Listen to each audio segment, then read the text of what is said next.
उद्यानं ही नक्की वाचली पाहिजेत आणि त्याच्यावरती प्रशासनाने कानाडोळा करता कामा नये। नमस्कार, मी स्वप्नील शिर्के। मित्रांनो, आता मी आपल्या पेरू कंपाऊंड मनोरंजन मैदान लालबाग येथे आहे। आपण ज्येष्ठ नागरिकांसाठी असलेल्या तिथे केलेल्या सोयी, त्यांच्या व्यायामासाठी केलेल्या सोयी, त्यांना बांधून दिलेले बाथरूम, त्यावरती प्रशासनाचा कसा दुर्लक्ष आहे।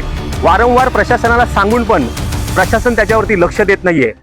तिथे पहिली लेडीजची टॉयलेटची स्वच्छता चांगली होती, पण आता सध्या ज्या स्नो बीचच्या महिला असंख्य संख्येने येऊन बसतात, वारंवार दम देऊन पण ऐकत नाही। त्याने आमचे टॉयलेट एवढे गलिच्छ केले आहेत। कारण मी 15 वर्षापासून येते, असं आम्हाला कधीही दिसलं नाही की तिथे पॅड्स अटकवले आहेत, घाण आहे।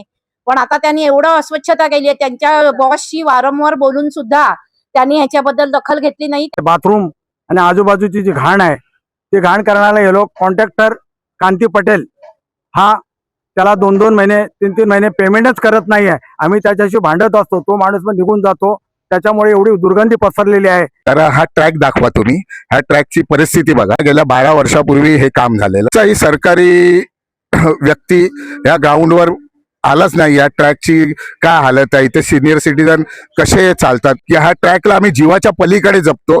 कारण ह्या ट्रॅकची हालत बघितलं तुम्ही, गेली 12 वर्ष झाली की ह्या ट्रॅकचं काही जीर्णोद्धार झाला नाही किंवा काही त्याच्यावर काही त्याची मरम्मत पण झाली नाहीये। तर आम्हाला आता ह्याच्या पुढे आम्ही हरलोय की आता ह्याच्या पुढे या ट्रॅकला असंच जपायचं आहे। कारण आपल्याला दररोज इकडे लहान मुलांसाठी ह्या मनोरंजन मैदानामध्ये एक हे छोटस गार्डन आहे, ते प्ले ग्राउंड आहे लहान मुलांसाठी। पण त्याच्या इकडे टाकलेला जो खालचा मॅटिंग आहे त्याची अवस्था बघा, ही गेली 10 वर्ष अशीच अवस्था आहे। हे गेली जवळजवळ 15 वर्ष मी या ट्रॅकवर सकाळी वॉक मॉर्निंग वॉकसाठी। आमच्या इथे इन्स्ट्रुमेंटची कंडिशन आहे ना, ती एकदम दुरावस्था प्राप्त झालेली आहे। याचं कारण इन्स्ट्रुमेंट आहे ती सगळी जुनी लावलेली आहेत, 12 वर्षात तीच आहेत।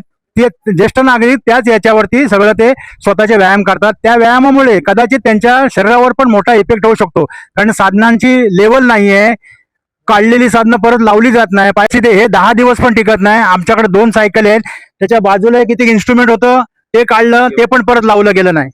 मोठे प्रॉब्लेम गेली 12 वर्ष इकडचे स्थानिक लोक झेलत आहेत। वारंवार सांगून पण प्रशासनाला याची जाग आलेली नाहीये।